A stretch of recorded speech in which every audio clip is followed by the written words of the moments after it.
Саламатсыңарбы, кымбаттуу окуучулар. Кыргыз тилинин практикалык грамматикасы, сабактын темасы лексикология. Лексикология грек тилинин лексис сөздүк состав, логос окуу деген сөзүнөн кабыл алынган.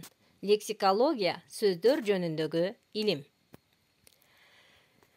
Лексикологияда сөздөрдүн пайда болушу, мааниси, колдонулушу жана башка ушул маселелер каралат.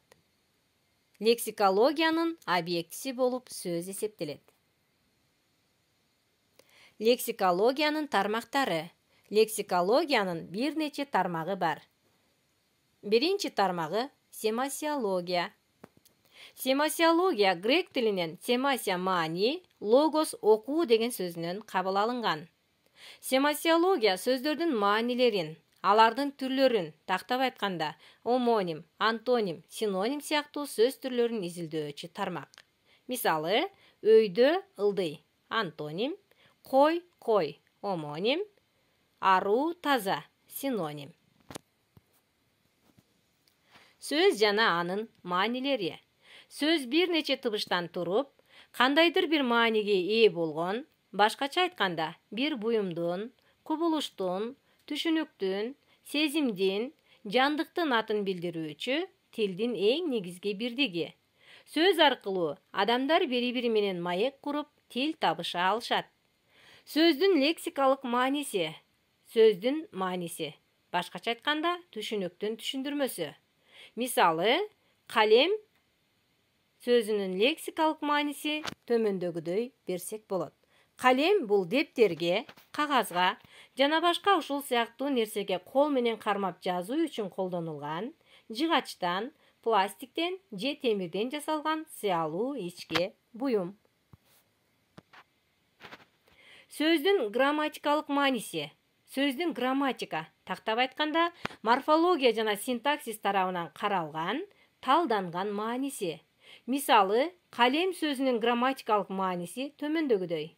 Калем бул атоош жөндөмөсүндө турган, жекелик сандагы жалпы, конкреттүү, адамзаттык эмес, тубаса, жөнөкөй зат атооч. Сөздүн түз мааниси, сөздүн чындыкка дал келген эң алгачкы тике мааниси. Мисалы, нур. Нур кандайдыр бир жарыктан чыккан шоола. Сөздүн өтмө мааниси. Сөздүн баштапкы маанисине салыштырмалуу, образдуу мааниси. Мисалы, нур кыз. Нур сулуулукту, жылуулукту билдирген абстрактуу түшүнүк. Моносемия бир гана маанилүү сөз.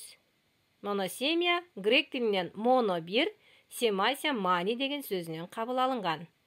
Мисалы, бир маанилүү сөздөр балык, китеп, сулуу. Полисемия көп маанилүү сөз. Полисемия грек тилинен поли көп, семасия маани деген сөзүнөн кабыл алынган. Мисалга ала турган болсок, көп маанилүү сөздөр баш, бет, саат, көз, бут. Мисалы, баш адамдын дене бөлүгү. Садыр Жапаров кыргыз элине баш болду. Мында баш жетекчилик деген мааниде колдонулду. Лексикологиянын экинчи тармагы бул этимология. Этимология грек тилинен этимон чындык, логос окуу деген сөзүнөн кабыл алынган. Этимология сөздөрдүн келип чыгыш тарыхын, пайда болуш жолдорун изилдөөчү илим. Мисалы, илим поз. Илим араб тилиндеги сөз. Поз мүчөсү Иран тилиндеги мүчө. Демек, илим поз сөзү кыргыз тилине Иран тили аркылуу кирген. Лексикологиянын үчүнчү тармагы бул ономастика.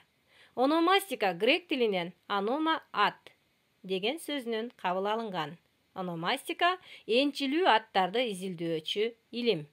Мисалы, ысык көл, ызык, ыдык, ыйык деген сөздөрдүн аталышынан улам келип чыккан.